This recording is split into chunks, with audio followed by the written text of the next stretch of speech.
Aloha, everyone. This is Papa Guy. Welcome to the Papa Guy-san Show. Coming to you from State 50, the Big Island of Hawaii, in upcountry Waimea. I'll be talking with my good friend Scott Startsman, who's also a real estate agent, works on the island of Oahu. But first up, a little bit of the best medicine.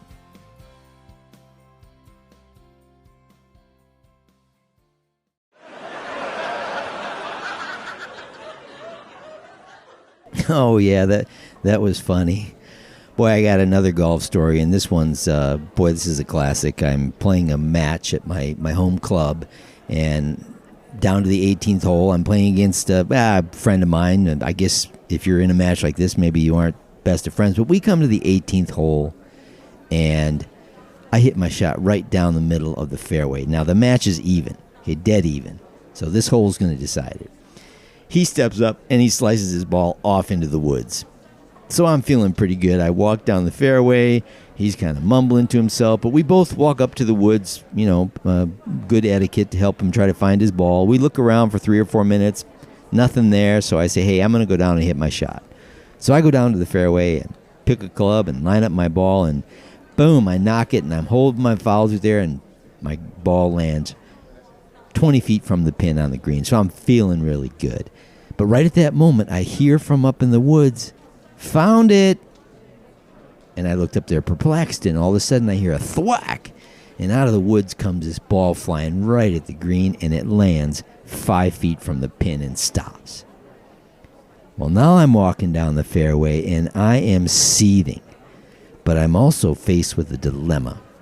Do I reach into my pocket and pull out his ball that I found while we were up in the woods and call him on the cheating bastard that he is? Or do I just let it go?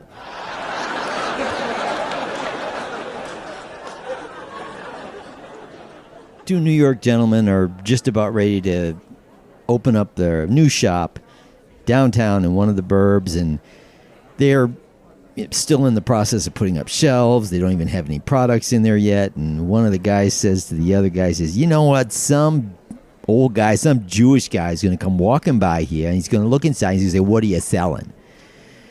And almost on cue, this older gentleman comes walking by, and sure enough, he's a Jewish man, and looks through the window with his hands, and then he walks over to the door, and he says, what are you gentlemen selling? And the New York guy says, hey, you know what was selling? Was selling assholes. And the Jewish guy says, oh, you must be doing well. There's only 2 of you left.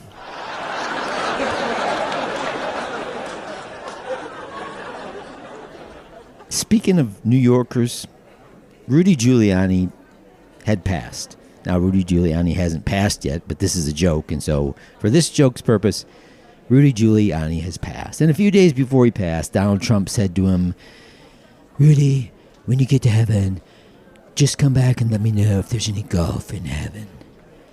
Rudy promises that he'll do that. And a few nights later, Donald Trump's asleep, and Rudy shows up. Goes to Rudy, and he's there over Donald's bed. And Donald wakes up. He goes, Rudy, is there golf in heaven? And Rudy says, well, I'll tell you what. I'm not in heaven, but there is golf. And Trump's like, you're not in heaven? Well, where are you then? Well, where do you think I am? Giuliani says. Trump says, oh, that's not good news. And Rudy says, yeah, well, I got some worse news. Don's like, well, what's that? What's the worst news? Well, Don, he says, next Tuesday at 3, you and I have a tea time together.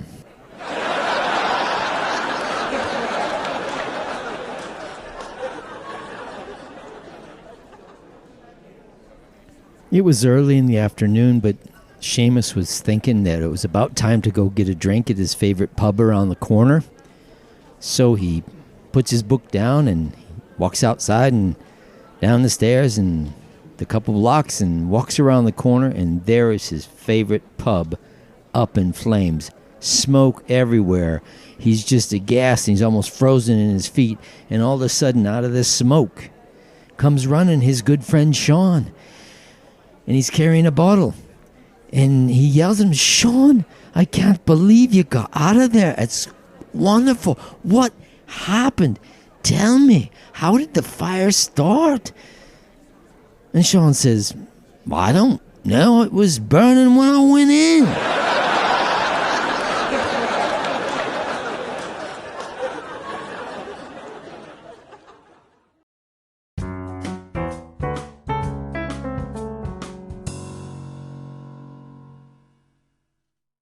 My guest today is a good friend of mine, Scott Startsman, who is a realtor with List Sotheby's on Oahu, which is where the city of Honolulu is located, in case you didn't know that. Scott and I go way back to the days when he was a bartender at the seafood bar in the little town of Kauai, which is right by one of the two harbors on the big island of Hawaii. Scott is not just a realtor, but he's very entrepreneurial. He's always venturing out of the box, out of his comfort zone. And he has a very analytical mind. And when he puts that to work, he does a lot of good things. In addition to being a realtor, Scott also co-hosts a show on Friday mornings called the Aloha Friday Real Estate Show, which we'll talk about during our conversation. And he's also now preparing and practicing for another venture, which is going to be the Scott Startsman Soap Box. So we'll leave the rest of it for the conversation. Welcome to the show, to Scott Startsman. Scott, glad to have you on the show. Thanks, Guy. Thanks for having me. Been a while since we talked about getting on the show together a month or so ago when you were here. We had a chance to have dinner together, and how are things going? Good. I feel like we should be doing this we should both be sitting at a bar somewhere with a cocktail or something, because that's kind of how our paths, and that's where we first met, right? Yeah, you were. Was it a seafood bar? That was the seafood bar, and I was going to say it'd be a good way to start is kind of let you tell a little bit of your story, because when you first, we're both realtors. I've been since 1991, you since 2003, but when we met and we became friends, and I don't remember when it was when you first expressed an interest in being in real estate, but I just, as soon as you said that, I'm like, well, this guy is a shoo-in. I mean, he's perfect for it. So why don't you start out just by giving a little background of how you got interested in real estate, but also I want you to throw in some of what you did before that. But you can't skip the bartender at the seafood bar part, because that, like you said, that's, we had a lot of conversations down there. Yeah, well, it's funny, too, because I think the bartending shaped a significant part of my life. I moved over here. I came over here in 1999 with a 3-month return trip ticket. I had a buddy of mine who in college said he was going to do a hospitality management internship. And I said, oh, where are you going to do it? And he said, either Hilton Head, South Carolina, or Big Island, Hawaii. And I said, oh, we're on the Big Island. And he turned to me, looked at me funny. He goes, like, I said, try me. And he said, Hilton Wiki Cola. I said, Waikoloa. And Hilton Wiki. And he didn't know how to pronounce it. Most people don't know how to pronounce the Hawaiian names. And because I was back in North Carolina at the time, finishing up school. My family had a place down in Puako. My uncle and aunt and cousins are down in Puako. My dad and my uncle had done some decent amount of investing together. So I agreed to come out for 3 months, but I wanted to go to DC for a suit and tie job. And after 3 months, he left and I stayed. I still have my return trip ticket, which was 22 years ago. I framed it because my life changed so significantly. What happened? Yeah, because it's important. What happened in those 3 months? For me, growing up, I played on 5 soccer teams a year. When I went to college, I came in on one of the top recruiting classes in the country. We were number 2 and number 4 in the country. At what school? Come on. Well, I went to UNC Charlotte first, and then I transferred to Appalachian State University. Yeah. So I finished out there. But when I was at Appalachian State, and even UNC Charlotte, when you're playing collegiate soccer, you are significantly regimented on your time. Weight training, 6 a.m. I'm in the gym. I used to work out next to Dexter Coakley, who ended up being the weak side linebacker for the Dallas Cowboys. And we pretty much kind of had the same schedule, even though he was football and I was soccer. He would be in the squat rack next to me. He'd have four 445s on either side, and I'd joke, I would weigh like 150 pounds. This guy was massive. And I'd jokingly say, "Hey, Dexter, why don't you watch up and get out of the way? You want to see how it's really done?" And he would just kind of chuckle at me. So, but yeah, it's cool being around that. I mean, in the college atmosphere. I mean, I was a number of years before you in college, but our restrictions were much less. I mean, it's like we didn't really touch any tennis until tennis season. We could play once or twice a week, but anyways, that's neither here nor there. Just to follow up on the school, because I know you're a huge Wake Forest fan. Oh yeah. I didn't go there. I was the black sheep of the family. Everybody else went there except for me. Okay. Well, I grew up in Lansing, Michigan. My dad worked for Michigan State University, and I've been a lifelong fan of the Michigan State Spartans, but I went to Central Michigan University. It's about an hour and a half north of there. So, yeah, when Central Michigan plays football, I'll watch, but win or lose, I'm not that interested or at least, connected to it. But anyways, doesn't matter. I mean, I'm a big fan just like you are of Wake Forest. So college football season coming up. So, yeah. So tell us a little bit about your work career, starting out here when the 3 months that you were here and what changed, why you wanted to stay, and then what you did at the seafood bar and then as a bartender and then getting into real estate. Yeah. So just to back up real quick, I mean, in playing in college, I not only had soccer all year round and you're regimented, 6 a.m. you're doing workouts. You're in the gym with the strength and conditioning coach. Then it was class, then it was lunch, and then it's practice, and then it's dinner, and then it's study hall, and then you go to bed and you repeat the next day. That's during the season. And then off season, you still have strength training more. You have practice a couple of days a week. I worked and I went to school, and because I could only take the minimum number of credits during the season, I had to make up for it during summer school. So I'd do 2 full summer school sessions and the weight, strength and conditioning and work. So by the time I got done with school, I was pretty fried. I was burnt out. And my buddy talked me into coming out to Hawaii for 3 months, just to kind of take a break before I went and got a suit and tie job in DC. During that time, Hawaii is such a unique place and just an amazing place to live. It's a quality of life aspect that's here. And so I had, pushed and grinded for many years in my life already as someone being young and not as much partying.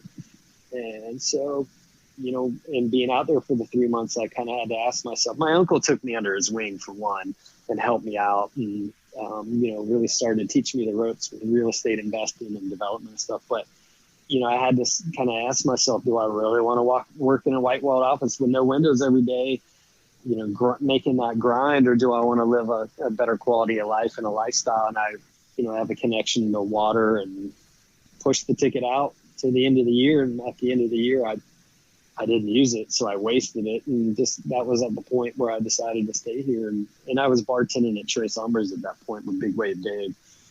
So that kind of started that off. And I loved it because it was a people person thing, right? It was just totally different than what I had ever done. As a bartender, both at Tres Hombres and later on at Seafood Bar, which, by the way, both of those are located in the metropolis of Kauai, which is one of the 2 harbors on the Big Island where, a lot of stuff gets shipped into. Really, really popular places. When you take your experience as a bartender and then you add that as a realtor and a long, time running now as a realtor, you could essentially you qualify to be the next person they might call to handle a hostage situation. Yeah, pretty much. I mean, the first lesson I ever learned from Dave, first day I walked into Tres Hombres, and, my uncle had asked Dave as a favor, not even to pay me, but to teach me how to bartend so that I could kind of move over to the Harbor Grill. But first day in there, Dave says, "Hey, kid, the first rule of bartending, customer's always right till you tell them they're wrong." And it was, everyone chuckled, but at the same time, he turned to me and said, "I'm kind of serious because people come to you for what you have behind that bar, and you have to control this environment, because if you don't have your finger on the pulse of what's going on, things can spin out of control quickly when alcohol is involved." yeah, you had to really learn people skills. And we had talked about this before. You know, my uncle, Guy, Popeye, and Dave are probably the three people that taught me the most about how to deal with people. And the bartending industry that's what it's about. That's where I learned the communication skills and the ability to deal with people, work with people, and get along with people came from bartending. And, you know, Guy had told me, my uncle, hey, you know, anybody can buy a six pack for $10 and go home and sit in the dark and watch TV and drink the beer. Why are they going to pay $7-8 for a beer at the bar? It's because they want social interaction. They want to feel special. So anytime somebody comes in, they sit down, get to know them, get to know their name, who they are. They're not coming there for the drink. You could pour the worst drink in the world. It's more about the social interaction. Introduce them to the people to the left and the right of you. And the next time they come in, they walk through the door. Hey, Guy, how you doing, buddy? You know, and everyone goes, who the heck's this guy? You know, to make them feel special. That was a big part of what I learned. And, you know, we used to have really interesting people that came into the seafood bar. Neil Young to Robert Redford to anybody. And everybody just kind of mingled together. But it was a very neighborhood bar that, you know, people could go and interact and have a good time. Yeah, well, I remember, you know, most of the times I was there, but no, it is, and it's very true. And I think for the people that, you know, tuned in, and we're definitely going to talk about some real estate here, but I think it's interesting where people come from and get into real estate. Thinking back, I don't even remember when I was younger, you know, like, oh, I want to grow up and be a real estate agent. You know, I came through the tennis business. I taught tennis for a number of years and lived in Tokyo and ended up here and worked in the hotel business as well. And somewhere along the line, he goes, oh, I'll get my real estate license. Well, that was in 1991. Subsequently, you had the Gulf War and the collapse of the Japanese economy. And 75% of the people that were in the business of real estate left it, or, you know, had to because they had no money between 91 and 95. So my timing as far as getting into the business wasn't great, but I kept my license. I never had to take that test again. So, well, how come you got your license? How come you got into the industry? Well, and it's a good question, because let me go back and ask you, what year was it that you were in college? You know, the years you were in college and the regimen you just described with athletics. 94 to 99. Okay. So I was 78 to 82. Mm-hmm. We didn't have what athletics has become, right? I mean, we had the tennis team. I mean, obviously the football team was extremely serious, as they always were, training all the time, everything. But the other sports were just kind of like whatever. But during that time, I got interested, you know, in the idea of tennis as a business, because some of my friends who were older than me had gone on to go places and teach tennis. And anyways, that's what I did. I chose, even though I was a journalism major, I chose not to do that, ended up teaching tennis. And I was in Maui for a brief time, then San Diego for almost a year, and then to Japan. Anyways, moved to the Big Island. After teaching tennis in Japan for almost 4 years, I moved here. I was teaching tennis at Maunalani Resort at the racket club there. And from that time, it's like once I got here, I just felt like as a living, I didn't want to do tennis anymore. It wasn't immediate, but I wanted to do something else. I mean, I love teaching tennis, but my thought was I would do it for free. I didn't want to do it to have to get a paycheck for it. I don't know if that makes sense, but I was tired of it in that aspect. And that's when, you know, somebody said, hey, get your real estate license. You know, so that's what I did in 1991 without these huge expectations or any influence like you had from your uncle and other people about commercial real estate and that stuff. I just like, okay, well, yeah, maybe this is, you know, one of those things to do. And it ended up being several years after I got my license, probably 95 and 96, I started to work for Lee Papernow, who, when you came into the business, that was the company that you joined, West Isle Properties. So it was kind of a roundabout way for me. I think, by the way, I think you dragged me out of the bar up to Lee Pappernow's to sign on there because you were the reason I signed on at that location. You brought me into Lee's. Well, that's because I didn't want you working for anybody else because I figured I can learn a lot of shit from this guy. And to hell if he's going to be someplace else, you know, because I just, it's like this, whatever this guy's got, you know, he had it already. Whether that, you know, athletics, I think is probably a big help, hard work ethic, all that stuff. But besides that, I knew you had the smarts. For some reason, you just kind of knew and or had been taught well, and it's like I just like this guy's going to do well. I mean, if he wanted to open a salon or a massage parlor or whatever else, you would have done well. And so I just, you know, expected you to excel, and you have. Anyway, so that's 2003. You come into the company. We worked for a while together at West Isle Properties. Anyways, I want to get into why you went to Oahu, because you left here in 2005 and you went to Oahu. That was right around the peak of the market. For people that don't know, Oahu is where Honolulu is, and it's also where Waikiki is, bigger population, whereas where I am and where you were at the time, the Big Island, is the biggest landmass and the southernmost island, but smaller population, you know, much more rural. But then what took you to Oahu? Yeah, you actually got to back up to 2001. I actually, being in the restaurant business, I moved to Oahu. Actually, I take that back. I bought my first place in 2001 when I was 23, and that was here on Oahu. It was Diamond Head Hillside, and with the intention that I wanted to move over here because I grew up in a city. I grew up in Charlotte, North Carolina, and I was used to a faster pace. And, you know, 23 years of age, the Big Island is not exactly the metropolis of nightlife and activity. In fact, if it wasn't for the bar, working in the bar 5 nights a week, that was my social hour. I don't know that I would have lasted that long on the Big Island.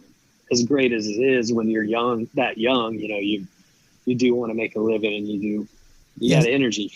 Right. So I think it's fine that in this day and age, if I was to say this, it would be politically incorrect. But this happened back in 2001. The basic fact was there weren't enough girls on the Big Island. So the ones that came through the seafood bar, and I tried to snag them. So anyways, you bought your place on Oahu, but you must have ended up renting. I moved over here, actually. I moved over here. Yeah, I rented it out at first. It covered itself. And then I moved over here in August and got my job September 1st at Aaron's atop the Ala Moana, which was a fine dining restaurant.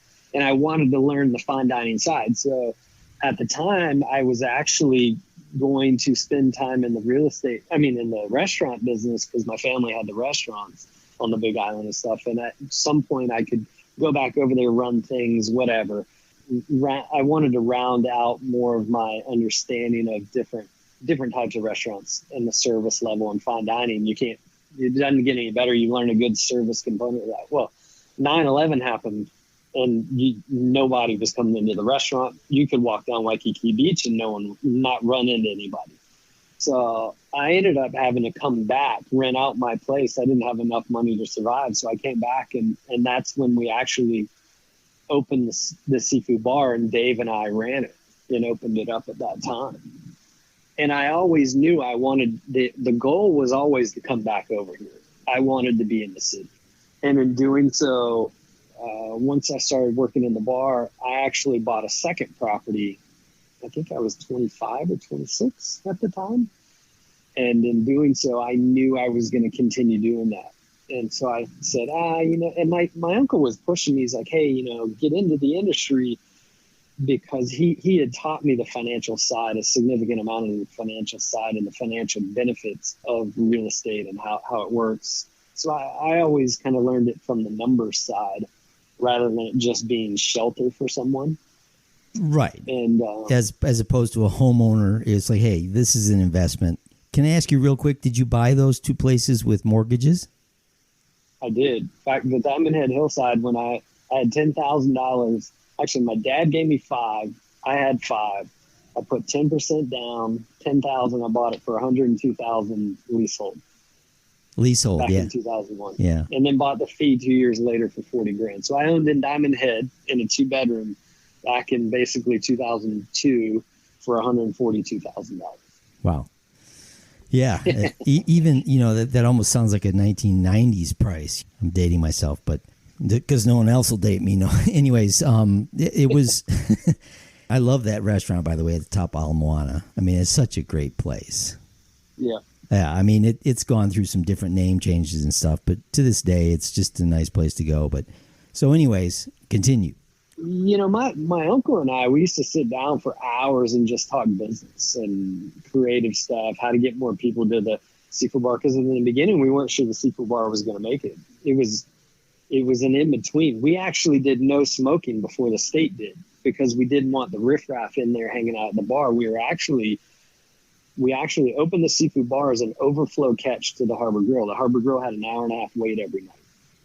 And it was a poo-poo bar. And we didn't want to do dinners up there because we didn't want it to compete with the seafood bar.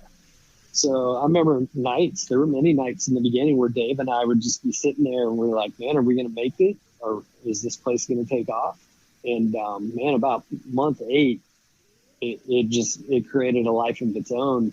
People would come in there, have poo-poos and drinks, but no smoking, which was odd at the time. And we got more of the hotel clientele, and rather than the riffraff, and we didn't have issues with customers and stuff. But so my uncle and I used to sit down and talk a lot of business, and I think I had a natural mindset for that. But he was telling me, when are you going to buy your next home? And I said, you know what, I'm going to take my license just to learn more so that I don't make mistakes. If I'm going to continue doing this, there's a lot at stake. Let me learn it. I took the class and I just loved it. And I was like, oh man, this is awesome. Okay.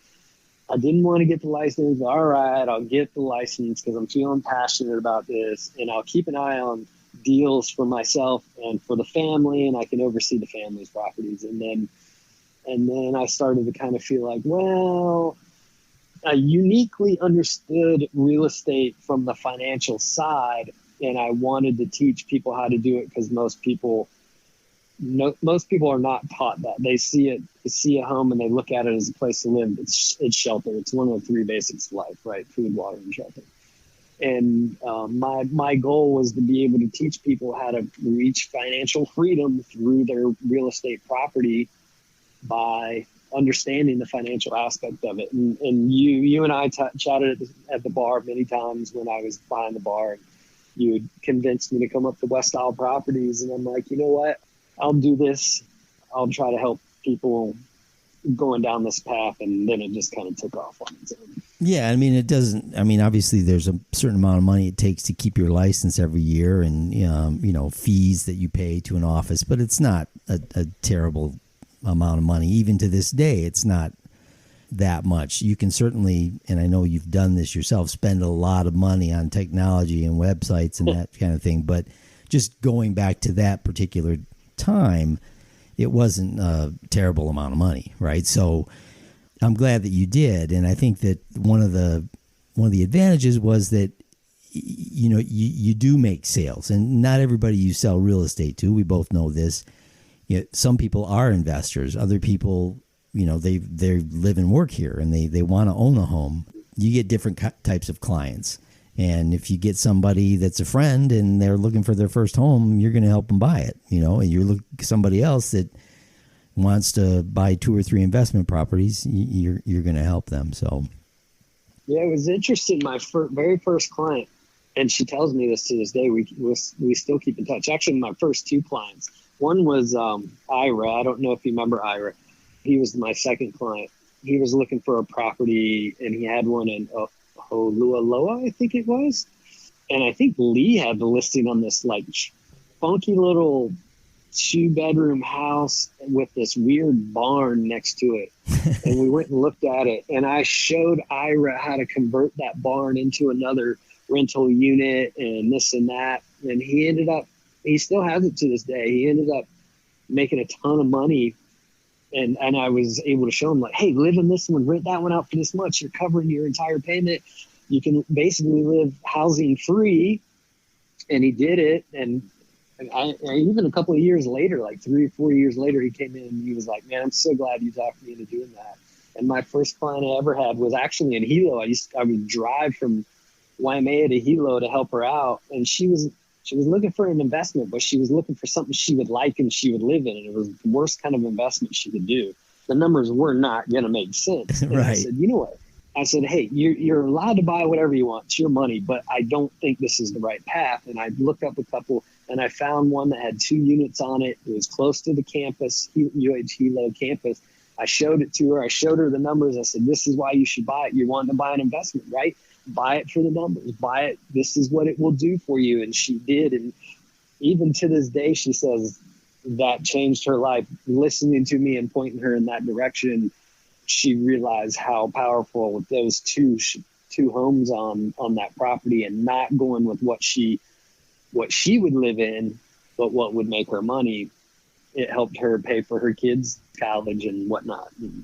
You have the ability to do that. I think there's a lot of real estate agents and people in other, like there are doctors who are nose and throat doctors, right? They wouldn't want the, be operating on your appendix, whatever. But there's not a lot of realtors, I don't believe, that would go, say, hey, this might be the right property. In the end, your client has to make the decision, right? They have to say, yeah, that's the one I want. You give them as much advice as you can. Hopefully that takes them to the right place, which in that case it did. And I'm sure, you've got dozens of other stories just like it over the years. So I remember I used to get so irritated my first 2 years in the business because I'd see a good deal. Not only would it fit for the people's needs, but it was a good value. And as you know, we used to say, what's the saying? Buyers are liars. and buyers look for excuses not to buy. And I'd get so frustrated when people wouldn't pull the trigger because I knew it was the right property for them. And I after about 2 years, I finally had to just go, all right, look, you cannot care this much. You have to back things off. It's not my money. It's not my decision. I have to be okay with allowing them to either sometimes make mistakes, right, and just go through with it. Yeah, well, yeah, it's even if, for example, if you're in an up market and, it's a seller's market, we've seen this recently. We saw it, probably 2003 to 2005 too, where there were some really good deals and people started, to offer more than what was listed.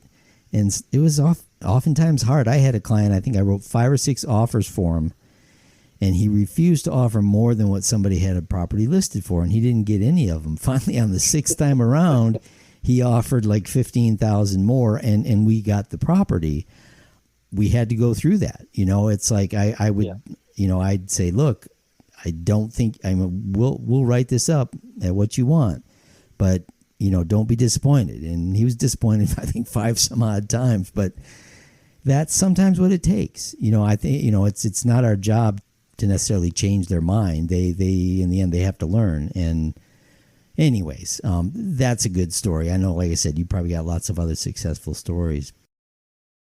Hey, let's jump a little bit forward. I mean, a lot forward, because, the last year and 8 months in Hawaii, because the last downturn was between, late 07, but I'll just say 2008 to 2012. Huge downturn, all the subprime mortgage failures and that type of thing. But this time around, what became the dark cloud of COVID, which had us all worried, not just about everyone's well-being, but also the potential for economic doom again. You mentioned 9/11 earlier. We all remember that. I think the difference was we bounced back relatively quickly after 9/11. It was kind of a stand your ground type of thing, like we weren't going to let this ruin our economy, et cetera, et cetera. But anyways, the last 18 months, surprisingly, the real estate market took off everywhere, not just in Hawaii. But give me some of your perspective on the dynamic for the last 18 months. And then we'll talk a little bit about where we think it might go. But what's your take on why things got so crazy? Yeah, they still are. I mean, the driver in the beginning, effectively when COVID hit and basically the country shut down, the Fed dropped rates. Mortgage interest rates dropped from like 4.25% to like 2.75% or something. It was something ridiculous. So if you just refinanced a loan, you were going to cut your mortgage payment and save several hundreds of dollars per month, right? So it just created this cheap money and affordability. You know, if you went to go buy a home the day before rates dropped at, 600,000, and you waited the next day when rates dropped and bought the same home at 600,000, your mortgage payment probably would have been about $500-600 a month less, just because the interest rate dropped, right? All of a sudden there was this just massive affordability in housing. And I think it took a little while for people to realize that. Certain people did and had money probably sitting on the side, but we effectively got punched in the face. And I even was sitting there going, okay, where are we going? This can't be good. You shut down an economy. Housing prices are not going to go up and people aren't going to be buying homes. They typically pull back from the expensive buying, right? And I'm with you. That's the same thing that went through my mind. And I would guesstimate the majority of agents maybe, Yeah. But so continue your thought there. Yeah, you were just saying that, the interest rate dropped and, people had money away. Yeah, that took a little while to realize, I think. I mean, effectively what happened, I was sitting there every day watching CNBC for an hour and a half every morning, and I would call my hotel. I have a couple of clients, they're GMs of hotels. I was calling them, what's going on with you guys? What are you thinking? What are you seeing? What are you going to be doing? You're laying off employees? Like, how does this work? How does this trickle down? What is going to be you're trying to look at all the economic factors and get all your information from everywhere to assess and figure out, okay, where do we pivot? Where do we go? Where's the opportunity and where's the pain? Where the pain is there, you figured there was going to be opportunity and whatnot. And, what does this mean for my clients and how can I help them? My focus actually immediately went to, holy crap, interest rates just dropped. Okay, who's in trouble? Who potentially could lose their job? Can we refi you into something that will significantly lower your payment or do a cash out refinance to give you that rainy day fund to get you through, months of turmoil to where you can survive potentially and not foreclose on your property? That was my main focus in the beginning, was refinancing. There were a lot of them. Oh, yeah.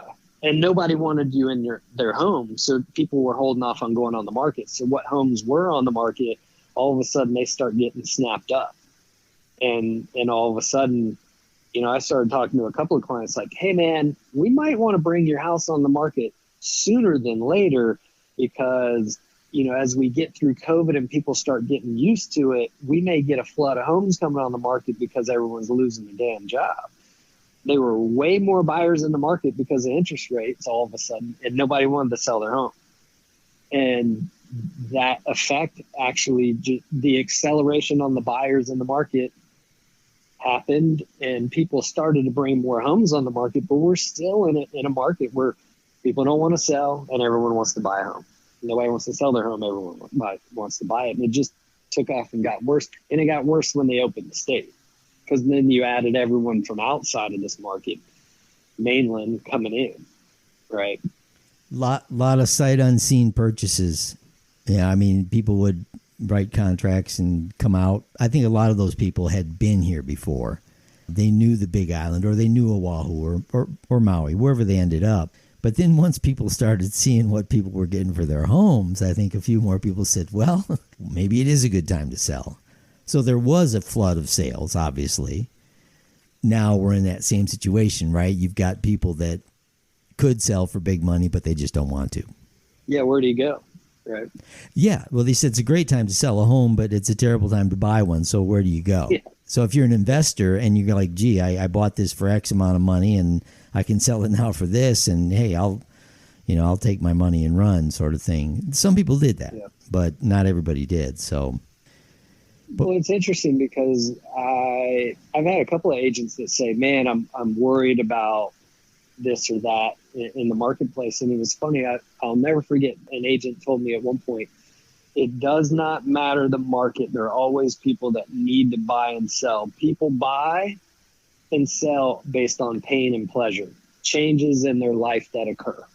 you lose your job and you got to sell because you can't afford the payment. You get married and you need more, and you have a kid, you need more space. So you sell the 1-bedroom condo that you have and trade up to a house or something along those lines. It doesn't matter what's going on in the economy. Our lives change. And when they do, housing, which is one of the 3 basics of life, food, water, and shelter, needs to change with it. And we're in the developed world where we don't have to live in a grass shack with a mud hut, and we actually, I would say, the house is more like art. We're able to be picky enough to say, I want 3-bedroom, 2-bath, and I want that kind of flooring and that kind of countertops because we have the money. So therefore, when things happen in our lives, we change our housing component to it. That's happened over the years. I remember it happening, in back in the 1900s, the 1990s, and I remember it happened again in the early 2000s. It goes up, it goes down, people buy, people sell, and we're unique here. Obviously, it's Hawaii. Just besides the uniqueness of the fact that it's beautiful here and it's warm here and the Pacific Ocean is fantastic, it's also, we're unique in the sense that there are choices between the Big Island, Oahu. Like you said, you wanted to be back in the city. There's those choices to go to different places, different climates. But the question remains, or is brought up now then, because as prices have gone up and interest rates are still low, most people nowadays don't realize that in the 1970s or late 70s or early 80s, you would buy a house at the interest rate that they would now charge you on your credit card, 18%. I mean, so houses are cheap. Well, you could buy them for $80,000 or $100,000. Now you buy a house at $600,000 or $700,000 at 2.5%. Let's say that's a big payment for a lot of people. But again, when I say 600,000 here, we're probably talking 900 to $1 million on Oahu. If you compare house to house, would you say it's? I wouldn't say it's quite double, but probably close. Close, and the reason being is because you guys have bigger lots on the Big Island than here. Like kind of my property in Kapahula that has 2 homes on it, the lot is 6,700 square feet. What is Waikoloa? 10,000 square feet minimum? Yeah, I mean, if you took Waikoloa Village, for example, just 6 miles up the hill from the most famous resorts, you're talking 10,000 to 12,000 square foot lots, So to get into the neighborhoods with 10,000 to 12,000 square foot lots here, you're talking Manoa or Kahala, and Manoa is 1.5 million on a median home price, and Kahala is 2.5 million on a median home price. Yeah. So I think it also, over the time I've lived here, which has been 30 plus years now, it's been a slow process, but people have gravitated towards the Big Island because of that. Lower prices in homes, or the opposite of what you wanted. They no longer wanted the city, and they were able to come here because people work differently now. Obviously, there's a lot of people that can work remotely. A dentist can't work remotely. An attorney, can't work remotely. But there's a lot of industries now that can. Yeah, it's amazing. So do you think we're heading to a point, because I always go back to the people that live and work here, because that's been my bread and butter over the years. I mean, I've certainly sold my share of resort properties, and mostly through people that I knew. The question is, can you continue to live here and afford a home or a condo even, coming out of the particular times we're in right now? Yeah, it's extremely difficult. And it's going to get harder, And I look back at, so you talked about the 90s, right? Yeah, the 1990s, not the 1890s. Yeah. Well, but it's interesting because if you look at this perspective, I know on Oahu during the Japanese boom, the year that they had 20% price appreciation, our months of inventory remaining was 6 months. And if you fast forward to today, the last 2 booms that we've had now in 2007, let's call it, for us we're hitting 20% price appreciation. We hit it in 2007, and our months of inventory remaining were at 1.2 months of inventory. 6 months for us nowadays is a balanced market. I've asked this question and analyzed this to death. Why would, during the Japanese boom back then, 6 months of inventory create 20% price appreciation? I know at 6 months of inventory today, nobody has a competitive advantage. Price is flat, equal number of buyers and sellers in the market. It's a supply demand thing, right? If we have 4 months of inventory remaining, it's about 5% price appreciation. 3 months is about 10%. Well, 1.2 is 20%. So why is it so different now? And my thoughts are this. Prior to the internet, when you had the MLS books, the agents had all the listings, which it doesn't have anything to do with anything. But before the internet, if you were in Japan or you were in Big Island and wanting to buy on Oahu, or you were in California wanting to buy on Oahu, you had to physically get on a plane, come over here, and then try to find your realtor and your lender, try to understand the neighborhoods. You had no access to listings whatsoever. In the MLS books, even if you were able to have someone fax you a page of that, was one little black and white photo maybe, and then a very small description, 3-bedroom, 2-bath. That was it. Now you add the internet, so there are significant barriers of entry to being able to come and buy in Hawaii, because we're a small speck out in the middle of the Pacific. It takes a long flight to get here, and then to come and buy real estate, you need to spend time here, and you need to come back multiple times. It's usually your 5th trip if you're coming off an island to come and be able to buy, where you're able to be in a realistic position to be able to do that. And that gets expensive. So there were barriers of entry to coming in here. The internet changed all that. Now we have Google Street View.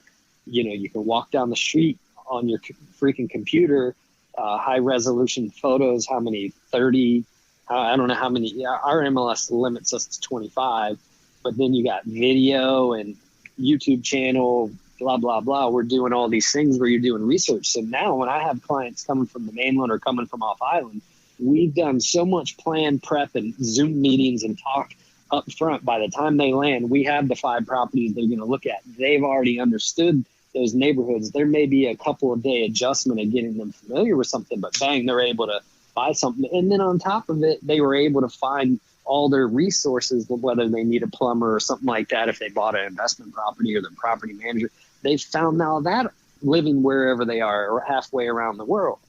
So now you have way more demand on Hawaii from a real estate standpoint from people buying than we do have land. We aren't making any more land.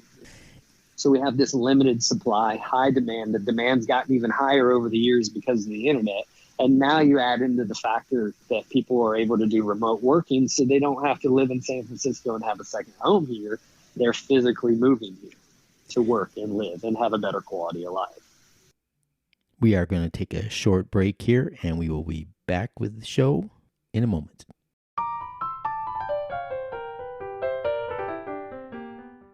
We're glad that you're enjoying the episode today with Scott Startsman. Just wanted to let you know that you can reach us by email at papagaisanshow@gmail.com, or you can visit our website, anchor.fm.papagaisanshow.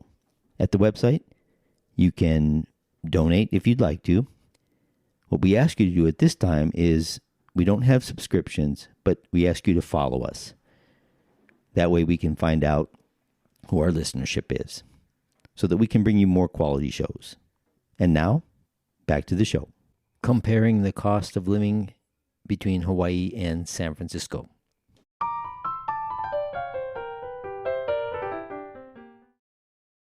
People who come from San Francisco and some of the areas, as we know, Big Island is quite a destination for people from that area.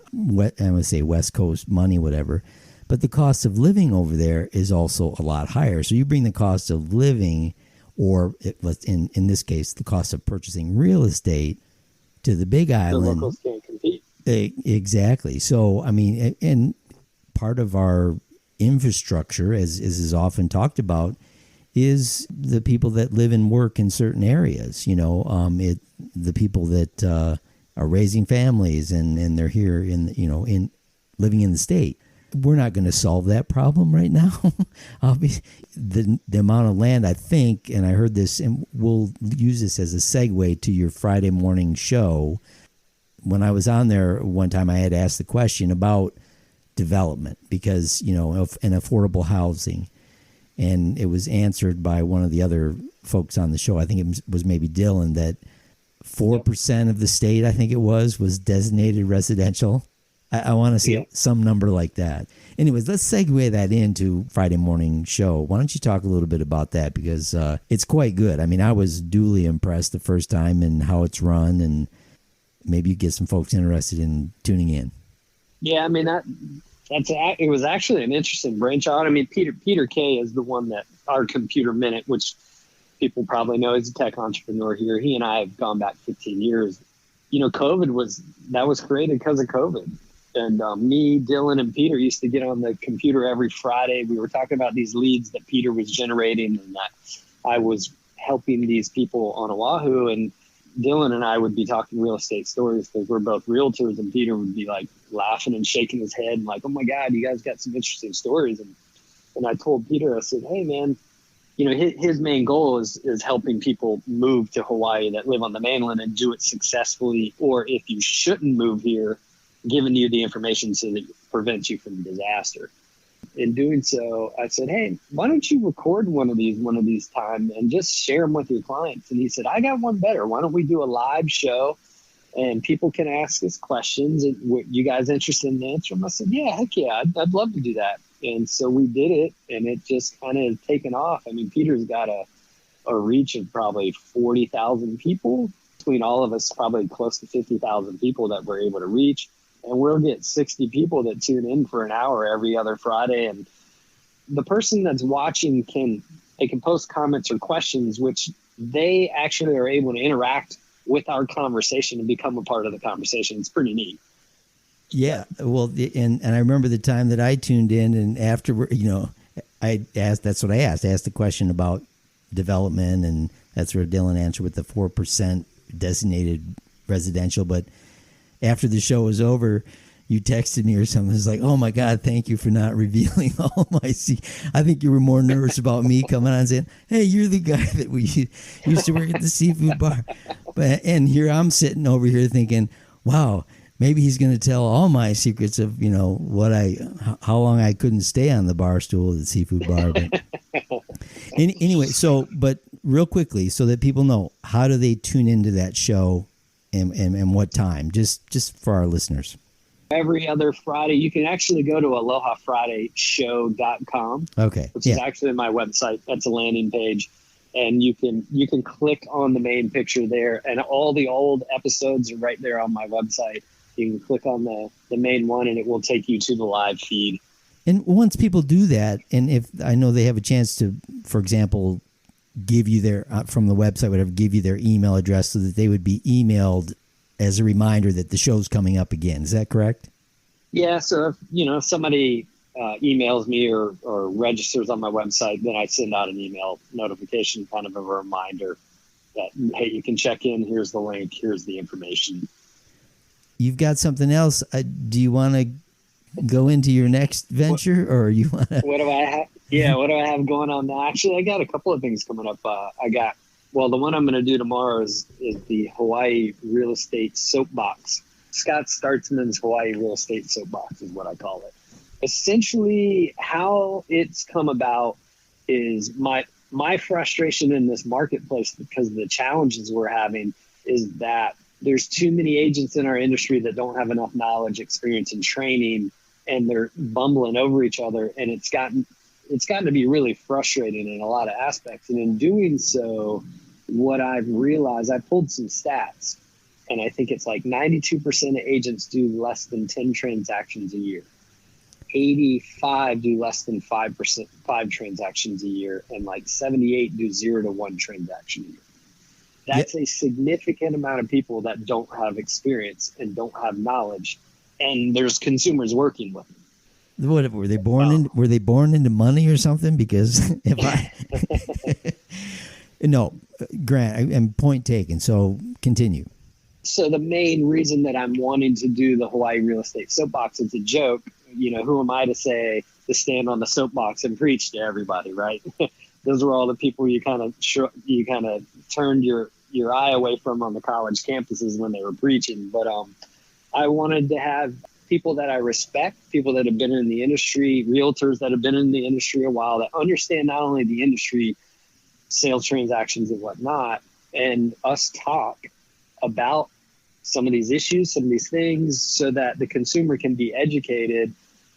And the more people I can educate so that they're making the right decision, not only about who they're selecting as an agent, but how the process goes and how the industry has changed and things that they need to know. That's the goal of it, is put the information out and have intelligent conversation with smart other, savvy, knowledgeable, experienced agents in the industry. And perhaps within that, you will get a number of agents who maybe haven't done that much business but would like to do more, actually listen and take the steps to improve. There's certain real estate companies we know. We've both worked for a few different companies. I haven't, since 1991, I've worked for a total of 4. I know some agents that will work for 4 companies in 3 years. They keep switching around. The shingle shifters, they're moving their license. But I do believe that, and I heard this a while back too, it's like, 80% of the realtors do the opposite, right? 20% of the realtors do 80 or 90% of the business. I mean, I've heard that since I've been in the business. And so I think there are those that, they either don't mind doing just a few deals a year and maybe they work another job or two. And then there are others that actually want to get better, but maybe don't know how, or don't work for a company that really trains, agents well. So hopefully, your show can get popular enough to maybe, some agents can follow along. And I think if anybody's going to be up on the soapbox, might as well be you. Just don't be preaching how good Wake Forest is going to be this year in football. Okay? Yeah, the Brian Piccolo days are long gone. So football is definitely not their sport. And that's where Piccolo went. It is. Wow, isn't that something? Because I just remember that, Brian's song, right? Brian's song, yeah, it's a great movie. Hey, folks. And the Gale Sayers. We always got, great story. The Brian Piccolo story, right? And it was, Brian's song was the name of the movie. But Gale Sayers, one of the greatest running backs for the Chicago Bears, and probably one of the greatest running backs of all time, and their friendship. Gosh, I don't know where you'd find it now, but Brian's song. I always got to do shout out to some movie, but there's your your Wake Forest day. So yeah, that's our highlight. That's our we got to go back that far when it comes to Wake Forest football. Yeah, Wake Forest football is probably similar to Detroit Lions football. So. Yeah. Just one's pro, but real estate, we mentioned this early on in the conversation, but if we can go here just for a second, because I think it follows up nicely with what you were just saying, what you want to do with your new show, not just educating buyers, but possibly real estate agents. But what has changed, I know in the early 90s, it's like people told me, it's like, no, don't get your real estate. I mean, you're not like that. You got to be ruthless. You got to be cutthroat. All these, but I've seen the business evolve, and I'm sure you have too, into more of a service business. Instead of having, mostly, strong type of personality people, it's broadened. You get people that come from all different kinds of backgrounds. Probably a lot of people who never thought about being real estate agents, but they may have been in the hotel business, they may have been in the restaurant business, whatever it might have been. And suddenly they're realtors. So I just see a much broader variety of personalities, backgrounds. It's become more of a service business. A lot of clients, they get to like their agents. It's like gain that clientele. It's just like coming back to a restaurant, but you come back to the same agent. It's like, I want to come back to the agent because I like them. They did a good job for me. It's not just about liking you. They got to do a good job too. But that's how a lot of people build their business now. Yeah, I mean, I would say we're in the relationship business. Absolutely.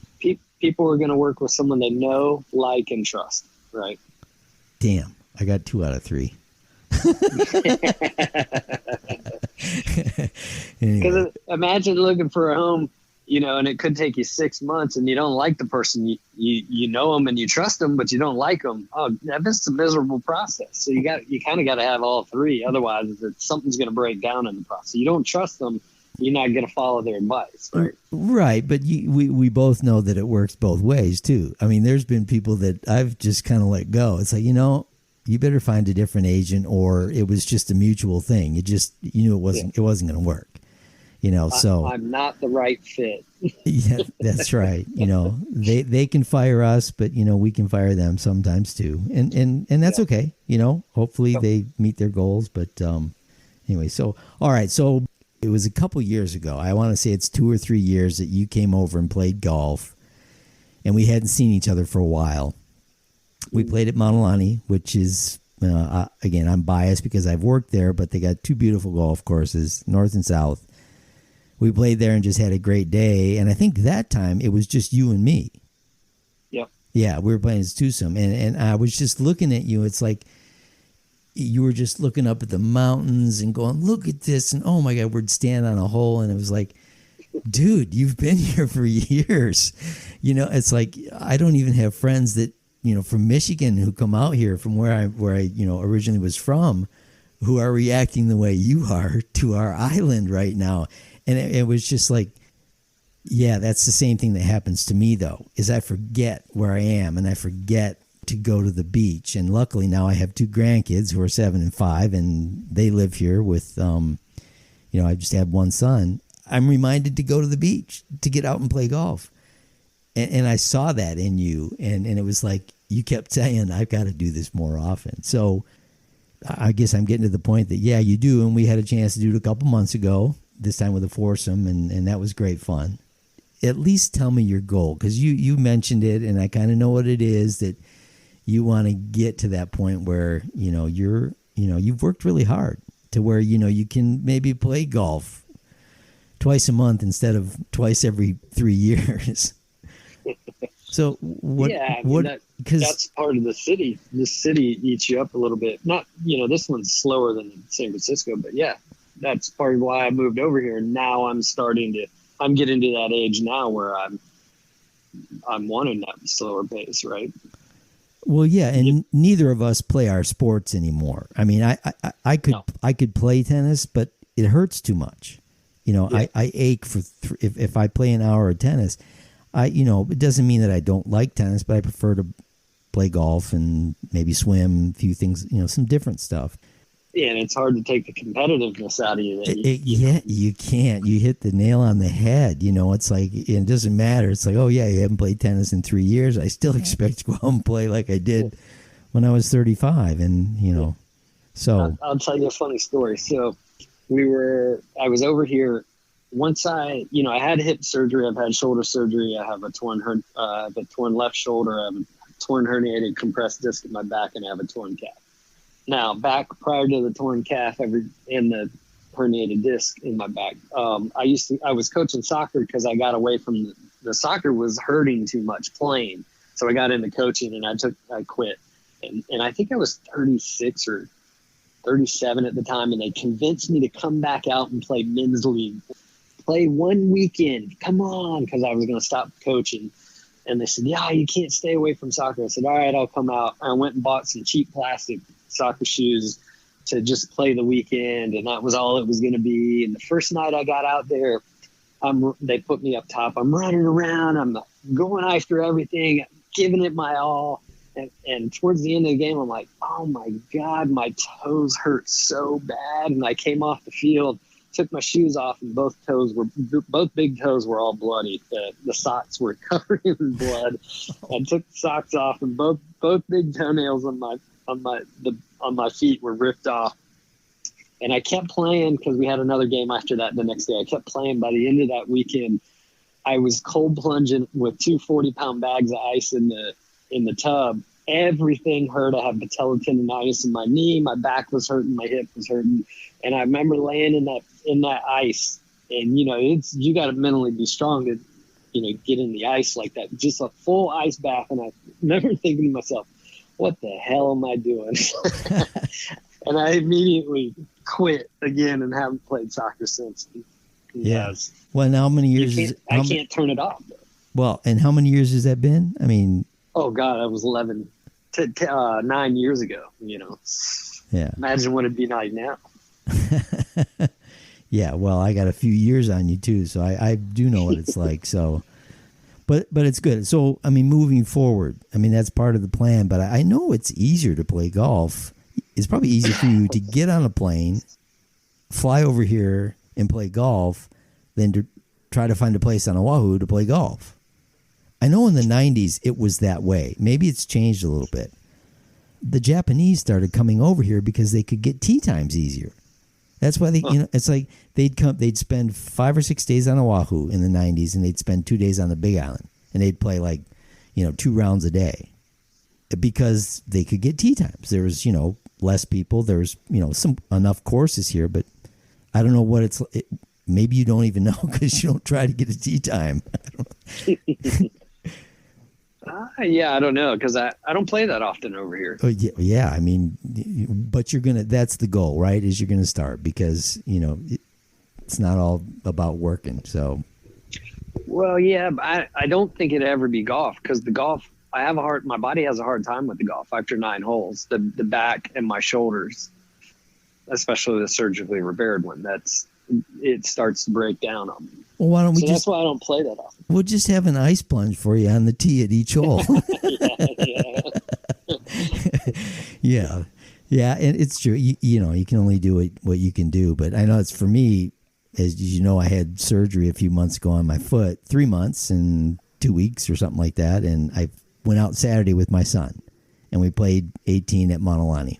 So that was nice. First time back. It was my left foot, and I'm right-handed. So as I lean into my left foot, that wasn't so bad. But, I hadn't swung a golf club in 3.5 months either. So, but it was fun, and it was a beautiful day. And because he's got 2 kids now, we don't get that kind of father-son time. And it ended up being just me and him. So that was a good time. So, well, you still have to keep you have to keep the card open when you come over here to play golf. That's just an open invitation, as you well know. Well, I think that's what you kind of said it there. Is a nice day, you and your son out. And for me, when I come over there, it's a nice setting and it's a chance for us to get together. So, and I'm on vacation at that time, typically, right? I try to dial back the work a little bit. So it's more of an enjoyable thing when I come over there to do it than to try to do it here. And therein also lies the curse of the internet, because you try to get away from work and you can't. I mean, no. Yeah. I mean, my computer. Yeah. Well, let me ask you a question. How do you handle your work now? Because for me, for a while there, I made sure I was available to people pretty much 24/7. 11 at night, I'm responding to text messages. I won't do that anymore, and I don't allow my text messages to show on my screen, and I don't allow my emails to push to me. I have to pull them. And so I've changed things within my habits. 6 p.m., I'm done. You got something to say to me, it can wait till tomorrow. There's nothing that happens in our industry that's going to blow up that much that needs to be addressed right at that moment. Well, Are you doing anything? Well, and I'll say this. As you know, I told you I've made 4 changes. I made my 4th change recently. I went from Venture Sotheby's. I'm now with Keller Williams, which congratulations is growing in the state. It's growing on the Big Island. And so I'm more focused on getting plugged in with Keller Williams. And it's not, we are running low inventory here. So, people are not knocking down the doors, buyers especially. I mean, with sellers, I want to say it's a little more structured how you handle, and I think that you list a property, you get a photographer, and with buyers they tend to demand there's more of your time. It's not as structured. Things could happen quickly. Right now, there just aren't as many, and you can see. You look on the MLS, the multiple listing service, and that house has been on the market for 45 days. That house has been on the market for 60 days. And that's an eternity now, because it used to be 6 hours, and they'd have multiple offers. So you can see that it's starting to slow a little bit that way. So to answer your question, I mean, I look at what needs to be responded to, and I'll respond to it. If I get an email that needs to be taken care of, I'll take care of it. But sometimes it's a quick glance at the phone, and you can realize that, or you step away from whatever you're doing. Hey, I got to make this call. And if I'm on the 8th hole of a golf course and I have to do that, then I will do that. But there aren't many times when that happens. It's like where I can text somebody back and say, hey, I'm busy. I'll get back to you in a couple hours, and that takes care of it. So I'm more concentrated on plugging into a new company, which is almost like, sometimes it's like being a new agent, because my database does need attention, and this is where I can give it attention now because I'm with the new company, and that's where a lot of my energy is going. So besides, it's interesting because when I hadn't moved many companies either. Like when I was with Kahala Associates, when I came over from the Big Island, I started working at Kahala Associates, and I built out our tech systems, right? So they were custom tailored for what I wanted to create, right? For the company, so right? Not just for you. For the company. Yeah. Yeah, for the company. In fact, when one of the coolest things, so in 2005, when I moved over here, I went to work with Kahala Associates, and I'll never forget Myra Brandt, who created Kahala Associates. And we were an agent-owned company. I eventually became an owner, got on our board of directors and stuff. But I'll never forget, she was giving me an orientation. She goes, and here's our electric typewriter. And I said, Myra, do I have to learn how to use that? She goes, why? And I said, well, if it breaks, can anybody even fix it? She put her hands on her hips. You could tell she was a little irritated because she used that thing regularly. I had no clue how to use an electronic typewriter. She put her hands on her hips. She looked at me. She goes, you got a better idea? And I said, as a matter of fact, I do. And at that point, I took my shoe and inserted it into my mouth because she said, okay, put together a proposal. And Lee at West Isle Properties happened to be very tech savvy for that time period. Oh, and my father was very tech. Yeah, shout out to Lee just for that, because man, he knew it was coming. So I ended up running. I got us, and so the online or the CRM that we had at West Isle Properties was server based, meaning it was housed inside the office where we were, and if you went outside the office, you couldn't have access to it unless you downloaded a copy of it. Well, on cloud-based stuff had started to come around, and so I built our entire CRM, our website, everything out was cloud-based. And what I had told myself in 2005 is I want to be able to do everything I can do as a realtor anywhere in the world except for what I have to physically be here for. So every time I went on a trip, I would have to go test stuff because it would be a different firewall and whatnot. And I'd come back, okay, this broke, this didn't work. Okay, let's change this and change the settings on this, blah, blah, blah. And I'll never forget, I showed property over here to a client from California. He went back to California. I went to Brazil for the World Cup in 2014. He went to Bali. We Skyped each other. He was in Bali. I was in Rio, or Ipanema. I was in Ipanema at the time.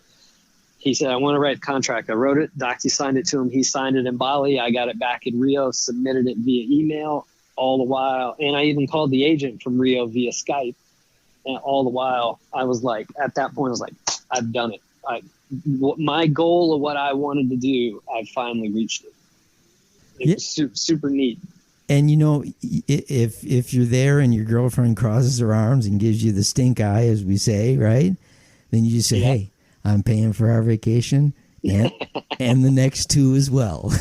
and they'll stop giving you the stink eye. I mean, it's true. I mean, I'd love to go up to Michigan, every year. My brother and I owned a place up there, vacation rental, for a while, for about 10, 12 years.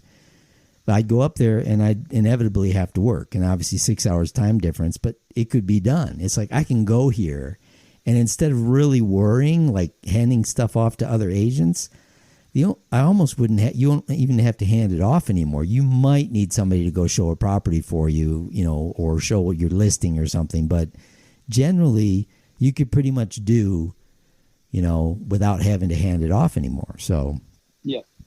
And this is the type of thing that agents need to know, like new agents. I mean, people who got their license in the last couple of years, I feel for, because, I mean, I remember I wasn't so concerned in the early 90s because I got my license because I was still teaching tennis and I was about to move into the hotel business. So, I mean, I had employment and I wasn't worried about not being employed here. I could speak Japanese, so I had some options. And anyways, that it's just the way it was. But it's different. You need to know that the people that came in the last couple of years, I say the same thing as I did to people in the early 90s: is don't quit your day job. You might have to spend a little more time learning after hours. Learn this stuff. You need to. Well, that's what I did when I worked at the seafood bar and was at night, and then was doing the real estate during the day until I knew that I didn't need that parachute, and I was done. In fact, you want to know the point? You want to know at the time when I realized I was done with the bar? About the time I was. Yeah, once you left, I was done. I was like, the heck with this. I was like, nothing but we're going to go out of crusty business. old seedy people around here.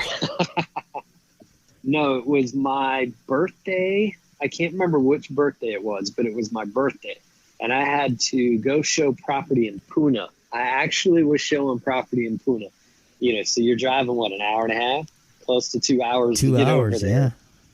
To show property. And this was, I think, a $200,000 home at that time. And I was, I was doing what I had to do for the business and drove back. I had to be at the bar at 5 p.m. So I got back at 4:30, changed into my bar outfit, the Aloha shirt and stuff, jetted over to the bar at 5, worked from 5 until, and we used to close at 2 a.m., right? And I used to get the restaurant hotel people, and it was just me and 20-some people. You used to hump. There was a lot of, we used to get a lot of people in there late night. I'd have to run around. You were the only person. So at 11:30 or so, a guy calls me, my uncle, and says, "Hey, I found this apartment on Oahu, apartment complex that I'd like to buy, and I want you to write the offer up for it. I need to submit it tomorrow." And so I got done with my shift. We closed at 2. I got home at 3. I wrote the contract and emailed it to my uncle, and then woke up at 7 to talk to him about it. And at that point, once I submitted it the next day and had a little time to take a break, I went, okay, I'm done with the bar. That was ridiculous. It was my birthday, and I worked just a ridiculous amount of hours. And I was like, I'm done. That's it. Well, I was making enough in real estate at that time that was my breaking point. And if you were writing an offer on an apartment building, there might have been a pretty good ticket on that too, I would imagine. Yeah, we were selling the Puako condo I was living in, and we were going to roll it into the apartment complex we bought on Oahu. Right. Apartment. How many apartments were in that? Just 6 units. I think it was 1.4 million or something like that. Yeah, but back then that's a big ticket item. Now that's great. Yeah, well, and that's the thing, when you're done. Yeah. I was out of gas, and I was like, all right, where am I putting my energy? No, I've been there, several times. I mean, I'm working in the hotel. I actually left the hotel completely once and said, I can do this, and I ended up going back to the hotel a few years later, just because, and I did well for a little while, but then, times were up and down. It was kind of the mid to latter part of the 90s. So, I waited again till probably, I think it was 2002 when I stepped away completely, from any other work. But you got to do what you got to do, so. Well, I was going to say earlier, because I set the systems with Kahala Associates, they were all custom tailored to me. Well, then Sotheby's bought us out. Sotheby's actually bought us to run their office. There was the old Mary Worrell office. So we took all our systems and our structure with us. So when I moved over to Sotheby's, they were still all my systems. And they still are to this day, right?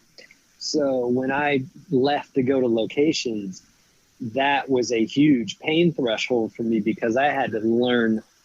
There was disruption for me significantly because not only was I trying to service my client, but then having to learn all these systems. They're the same things, but they're just done differently and organized differently, structured differently. It takes some time to understand it and weed your way through it. So, I understand the learning curve component that you have going on right now. A couple of months to get used to that. It does, and you're going to have some late night hours again. That's a good thing, though. I mean, if I'm watching a baseball game or something, I can certainly multitask. But a lot of the stuff too, it's just it's a website, but it travels differently than a different website, right? You navigate it differently. But for those realtors that are listening, I mean, it's a good lesson because you and I both agree. We've said it many a time. It's like, and I think there are times when a change is good where you go with a different company, but in the end, it's going to be what you put into it. Lee told us that years ago. Steve Hurwitz, one of my other good brokers, people I've learned so much from. not from sitting for hours and talking like you probably did with your Uncle Guy, but just from watching them. And then when that time you needed some, hey, what about this? What about that? And they'd say, well, let's pull out the contract. Just old school type stuff. And they'd read that paragraph from the contract and you're like, wow, yeah, that's pretty simple. But there's a lot of people that helped us both out, obviously. And, that's invaluable. And I think for new realtors, you need to get into a company where you're going to get that support, that help. Yeah. And a lot of people team up, right? You see a lot more agent teams, which can make it easier, and they can support each other and co-list or whatever they might need to do. So we've all been there. So yeah, and that was probably for newer agent, or for where you say where you need change, when you need change, right? So I would say for me it was like, I left lists to go to locations because I needed change, because I needed some fueling. I had lost a little bit of that when I sold my ownership part with Kyle Associates, or I gave that up.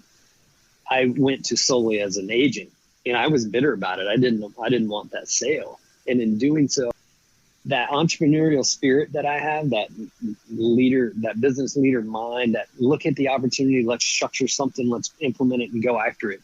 That's how I work. And I lost that fire. So I realized that when I went to locations, I got refueled. Now, it was the worst place that I ever went. For me, I did not fit there. I didn't feel it was a good environment, but it refueled me, and it made me a better agent because I had to, for one, deal with adversity, two, learn these systems that were done different. But the positive of it was, I was learning how somebody else's system ran rather than one I tailored myself. So then I could look at the pros and cons of that. Not everything I was going to do was going to be the best way to do it. And I was able to learn from that. And when I left locations and came back to Sotheby's, not only did I bring the fire with me, but I brought a whole bunch of other ideas. I actually learned more from the difficulty, from the frustration that I had there, because I didn't agree with how they ran their business, that it reinforced my values even more. And it made me a better agent for having to deal with all that adversity.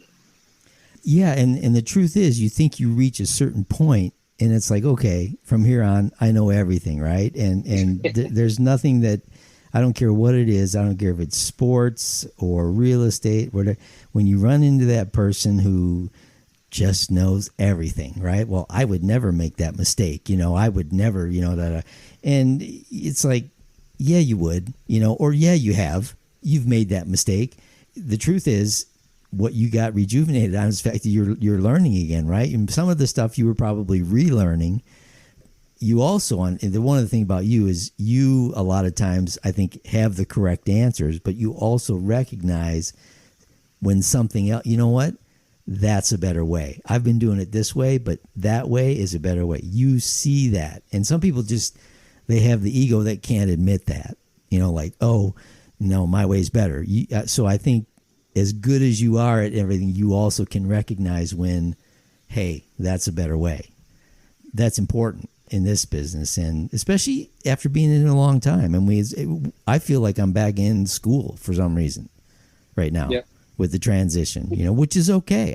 It rejuvenates me, that learning thing. And even though there's always going to be frustration with it, but it's rejuvenating, and it makes you feel like, okay, I'm at it again, and because we all need a rest now and then, and however that happens.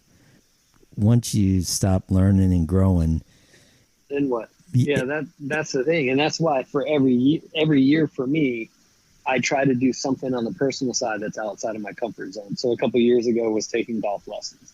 And then I took oil painting with a palette knife. And the reason being is because I want to get outside of my comfort zone. I want to be uncomfortable. The more uncomfortable we are, the more you're able to learn and grow if you're willing to allow it, if you're willing to embrace that. Well, and that's something that I always try to do. And that's what happens when you change companies, just like you're saying, like you're learning. Yeah, you're outside of your comfort zone and you're having to work harder at it.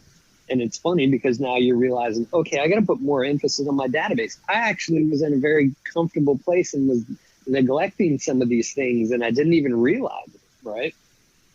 One of the things for me is that I live here in the middle of the Pacific, and I've never been a great swimmer, and it's constantly I want to become a better swimmer, so I'll go through these streaks, whatever, where I try to swim better, and mostly laps in the pool and whatnot. But I can say this podcasting, or at least, this effort at, making a few podcasts and hopefully making more, was one of those things that I was out of my comfort zone. In fact, I studied the technical part of it so much that, I could have recorded 25 podcasts while, and done okay. Right.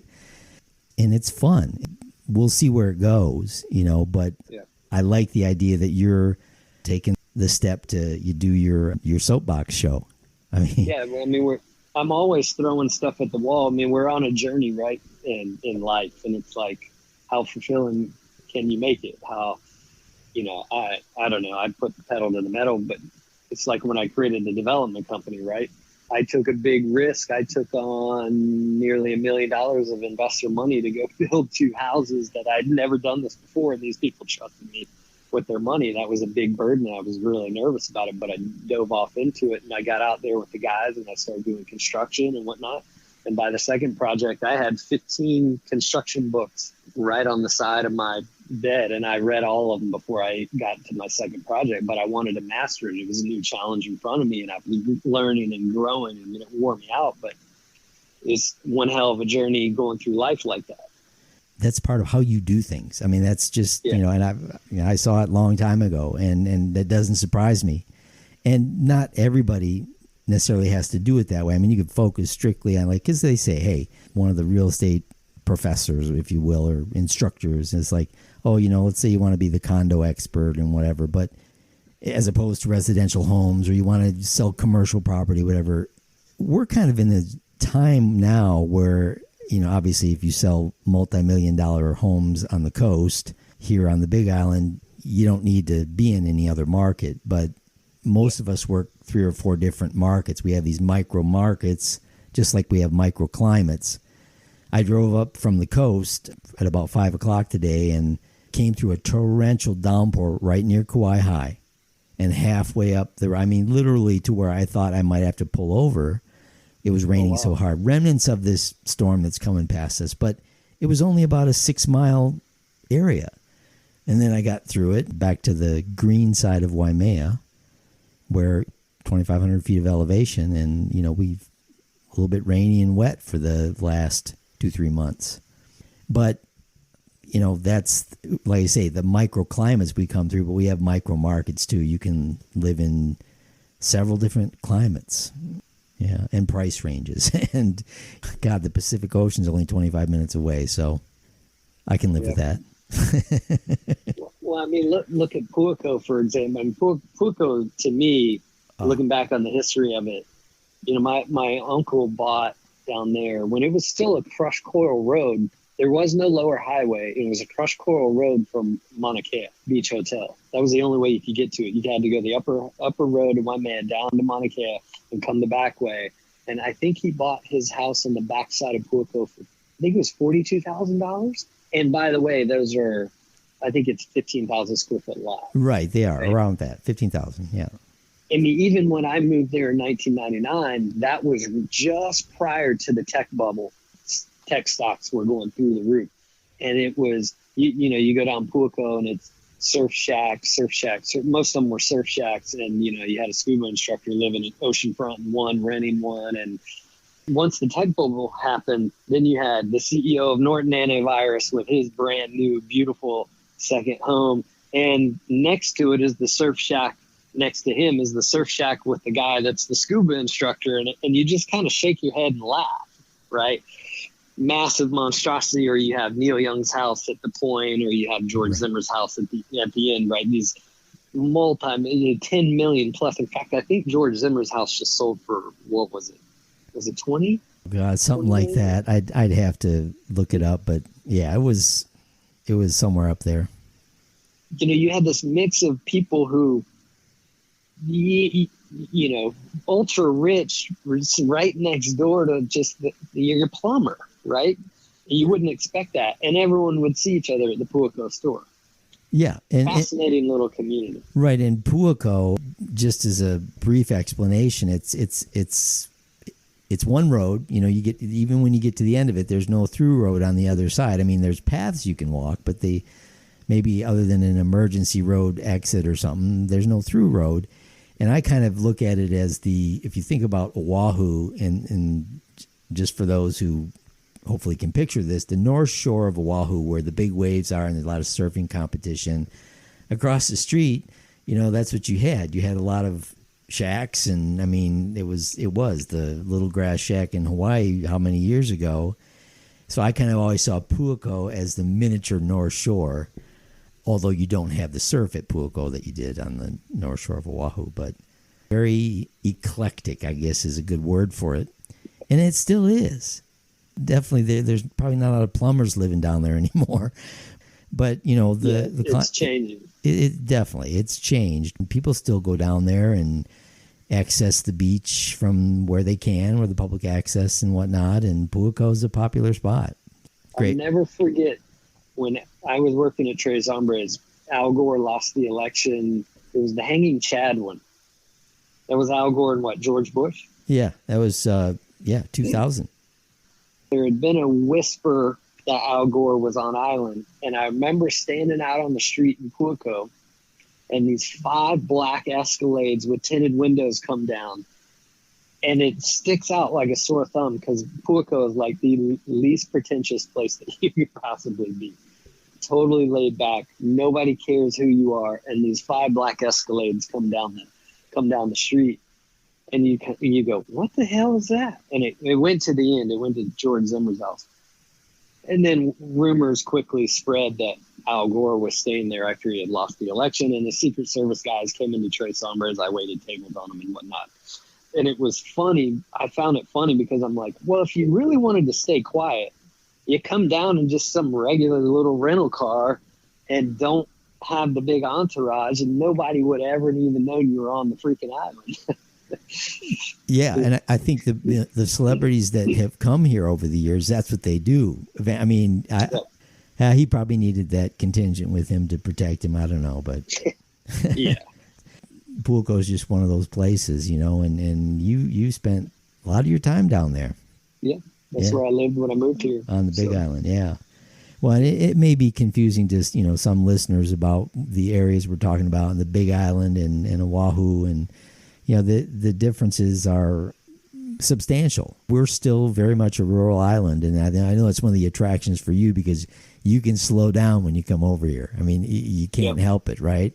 You can be, you know, we have our, you know, infrastructure. I mean, more infrastructure than we used to. We have the convenience stores, and Hilo's a big town on the east side, Kona on the west side, but you can get away. You know, you can really just disconnect from everything, if you will, and it's beautiful here.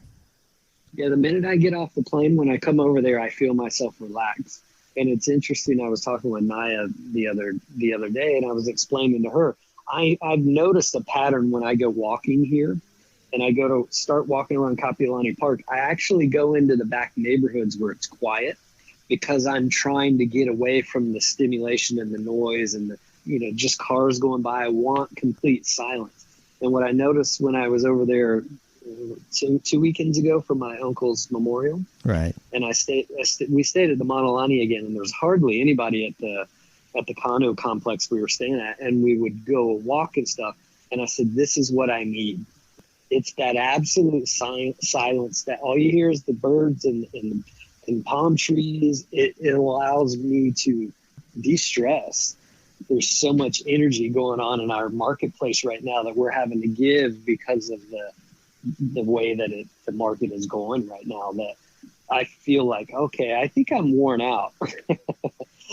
Yeah. I got to get those unplugged moments. Yeah, and they feel so good. I mean, it's just like it's like somebody has given you something without having to give you something, right? It's like instead of somebody coming up to the seafood bar and getting that cocktail that, you know, take the edge off from their day of whatever they were doing, right? It's just you get out into the nature and you do the things that people travel thousands of miles to do, right? Yeah. Walk near the ocean, look at the palm trees, just be quiet. it's important. Can't just work all the time and not enjoy those things. And I mean, my friend from Michigan, right? If it's February, he'll call me. He says, "Oh, what's it like up there?" He goes, "Well, it got up to 40. It got up to 42 degrees today, and there was no snow on the ground. So we went out and played 9 holes at one of the local courses." And I'm like, and he's like, well, "How about you?" I said, "I haven't played golf in 4 months," and he's just like pissed off, like, "You're in Hawaii and you haven't played." And I was like, "Yeah, that."